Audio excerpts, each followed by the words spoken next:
Hello and welcome to this week's coffee vlog. It's Friday the 31st of January, last day of the month, and it's 5:30. So we're heading home at 5:30. So, and yeah, it's been a steadier week this week. Been a bit more like I expect January to normally be. A little bit quieter. I mean, not actually that quiet still. There's been a fair amount going out, but not super hectic, impossible to do. Right now, it's a bit awkward because there's a police car there.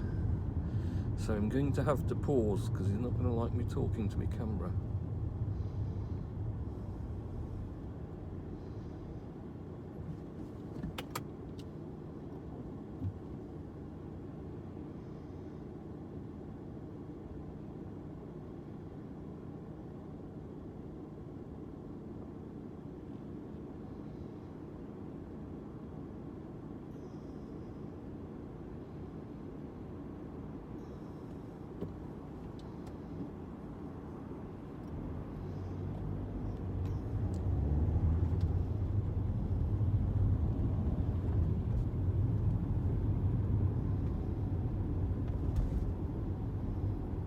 He's off back to depot for his tea. So, not sure if I would get in trouble for talking to the camera. Technically speaking, it's hands-free. There's no more distracting than talking to a passenger. But who knows? You never know, do you? So, yeah, last weekend, had a pretty quiet weekend. Didn't do a lot. Sunday, I wasn't really very well. I started with a headache after lunch, and it just got worse and worse. So, yeah, I ended up by 6 o'clock. I was away to my bed, sort of grabbing hold of my head to try and find those little spots where the veins were that would stop my head hurting. I could, of course, sensibly just taken some Nurofen, but I try and avoid taking painkillers unless it's absolutely totally necessary, because I always think, you know, if you use them too much, you kind of weaken their ability to help when you really need them. So I soldiered on, suffering the headache, and just went to bed early, and that was it. That was me on the Sunday, really. And it didn't do a great deal. Didn't even do my Steam Sunday Sublime Sunday post because I was too busy sleeping. So that was pretty much my Sunday. Back to work Monday. I was well rested, at least, because I'd had about 13 hours sleep by all counts. Well, I mean, I went to bed early, but I didn't really sleep that much, to be fair, because of the headache, so it was a bit sort of in and out. Back to work, I was feeling a bit better anyway. I mostly lost the headache. And then, yeah, like I say, it's been fairly busy. Done a decent amount of roasting again this week. Had a lot of roasted coffee orders. Got through a phenomenal amount of Ethiopian Yirgacheffe again. Everyone just loves it. Monday afternoon I also built up some racking. So we had some racking sat, and it's been sat for, I don't know, maybe, well, since we moved in, actually, so maybe 12 years ago. Because we had a load of racking that we bought at auction. It's like pallet racking, but we bought shelves to go on it. Because we were just putting boxes on. We didn't need, well, we don't have a forklift. We still don't have a forklift. We don't really have a need for it. So we just put shelves on. But this last set, which was only 2 cross beams on for it anyway, but we didn't have any boards, which is a bit of a problem because we needed shelves to put stuff on, and with no shelves to put on, we're stuck. So it's been leant up against the wall for ages and ages. And I dug out this shrink wrap machine from the corner to get rid of, which hasn't been very popular on eBay, no surprise there. So I think I'll be stripping that to bits and dumping it at the scrap metal merchant. But thought, well, now I've exposed that racking and I've got loads of wood from the crates from roasters to get rid of. So it was like, well, I can cut that up and make the shelves finally for that racking. So I put that racking up the bottom corner and then cut up 3 big sections of roaster crate, and fits perfectly for the shelves for that racking. So gives us a bit of extra storage, keep green beans on the bottom, which are heavy obviously, put the pallets underneath. Top side we've got disposable cup lids, because they're light, go on me little panels. So yeah, so that's pretty good. Right, I shall get rid of my parcels and then I will be back in momentarily. See you in a bit. Okay, back from dropping off the parcels. Let's see if we can extract ourselves from the petrol station. Ooh, no, I don't know. No. Oh, I hate that, because it didn't really flash me. And I've got to admit, a couple of times before I've set off thinking someone's let me go, because there's a bit of a dip up there, and when the cars go over them it makes the lights bounce and it kind of looks a bit like they're flashing you, and then you pull out and they're actually going full tilt still and they're right up your backside, and then I get all baity about that. Then you go the other side where he slowed down but he didn't flash his lights to say I could go or anything, and he's still rolling forward, and you kind of like, oh, I don't need to let me go in, or isn't he let me go, or do I? Bloody indecision.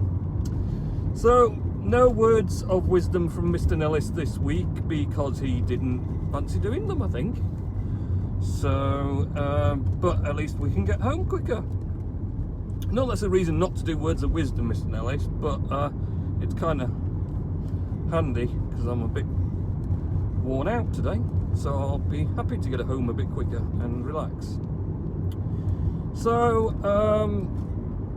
built the racking and cut up some wood for shelving, so that was pretty good. And the rest of the week, it's been fairly steady away. A bit of roasting coffee, a bit of packing tea, general inquiries for roasters still. Had a gentleman today come who's ordered a roaster. In fact, it's ready to ship. It's leaving, well, it's built ready now actually, but we've held it off. He's held off because he doesn't want it till the end of February. Speed limit 30 miles per hour. So it's leaving on the 14th of February. So he came to just have a bit of training on my roaster, so he's prepared for when it arrives to know how to use it and roast coffee and do things. So yeah, that's been quite good. Did 3 roasts with him and went through all using it and setting it up and stuff, so all in okay. Bit of a downer yesterday, terribly windy, certainly around our way, and got home to find out the back garden fence had blown over in the wind,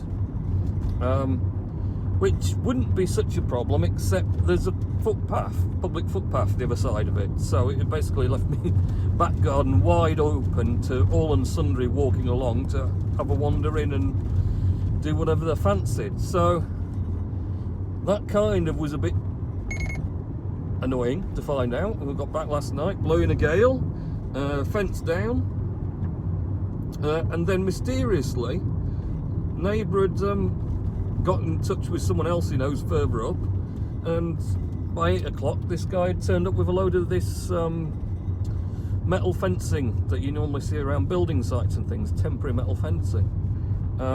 So fenced all that off for us, which is very kind of him. And presumably the missus is going to sort out some sort of remuneration for the hard work.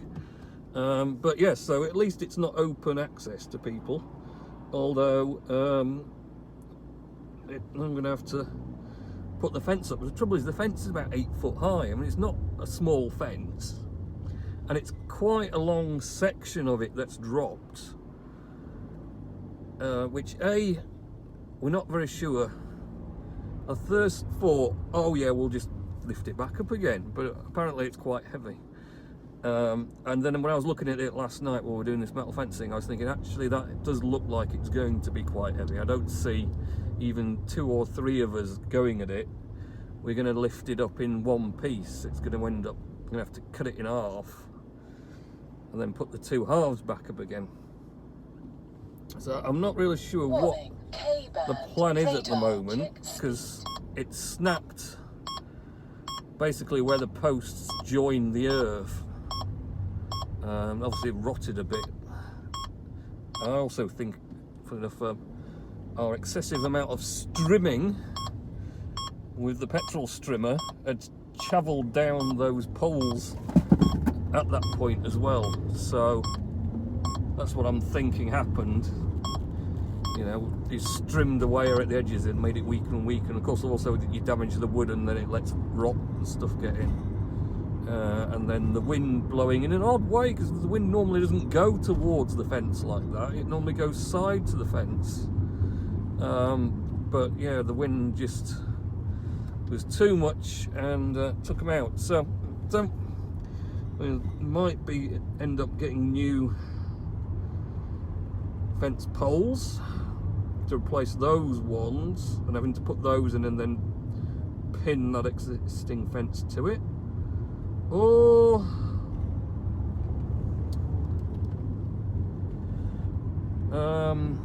it doesn't look like there's going to be any way we can reconnect it to those existing bits, because you can get these like little metal boxes, for want of a better term, that you sort of sit over the broken bit and then put the existing top bit over it, and it joins the two together. Then you just like bolt them in place. K-band radar. So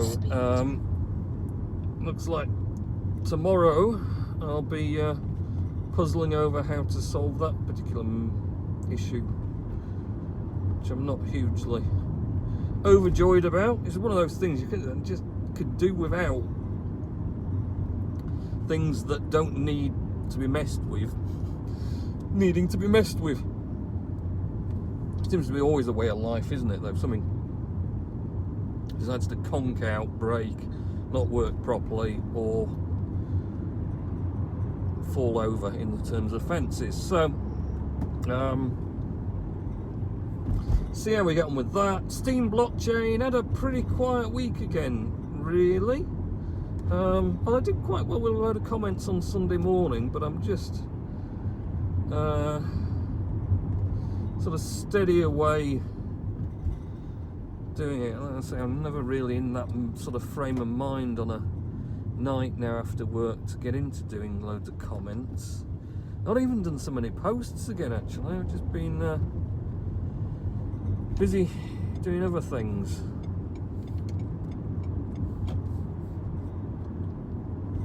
I sort of think, oh, I'm going to do a post, and then I kind of like get distracted and do something else, and don't really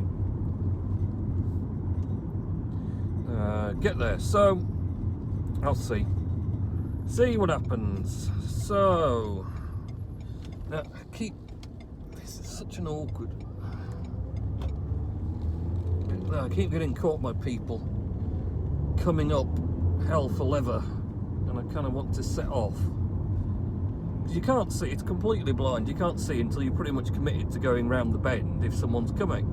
And they come flying up there and they just think, right, if I can't see anything to the right, I'm just going to zoom over this like hell for leather. And of course you're just setting off to come out, and then all of a sudden out of nowhere they just like zoom up. And I had quite a few recently, because I've pulled out because they weren't there when I set off, and then by the time I'd got to the position I was in the middle anyway, so committed to being pulled out, they materialise out of nowhere, and then because you've pulled out on them, they're right up your backside flashing the lights and everything, and I'm like, well, can't see, you know, I'm not actually psychic, You can't have this amazing event to know that you're going to be coming flying up there. Besides which, it's a roundabout. You should really stop and check before going, not just assume that you can go flying straight forward without doing anything. Just because you can't see toward, well, you can see more than me because you can see towards the right. See there's nothing coming and you think, right, I'm going straight away. But there's been quite a few big accidents on there because of the same issue, because people come flying up and, you know, when you're pulling out of that little side bit, that house blocks all your view. You can't see them coming, and then they run into you, basically. So, oh, there's a bit of a bumper on that one. So, oh, police car parked up ahead. That's probably about as much as I've got to say, really. Not a lot more. I don't know if he's looking down the snicket to the back of our gardens with my wire fences. You'll get some nefarious characters wandering up and down there. They're really ideal to have your back garden open access to them. What's these doggies doing here? I think I saw a cat. Oh yeah, he's going up. I can see him now up there. So, yeah, that's about it then. So that's the end of another week. Oh, dear me. So, have a good weekend. And next week. And I will see you in the first coffee vlog of February. That's exciting, isn't it? 2020. God, the months are just flying by. Very soon will be Easter. Easter bunny time. Yay. Right. Okay. See ya.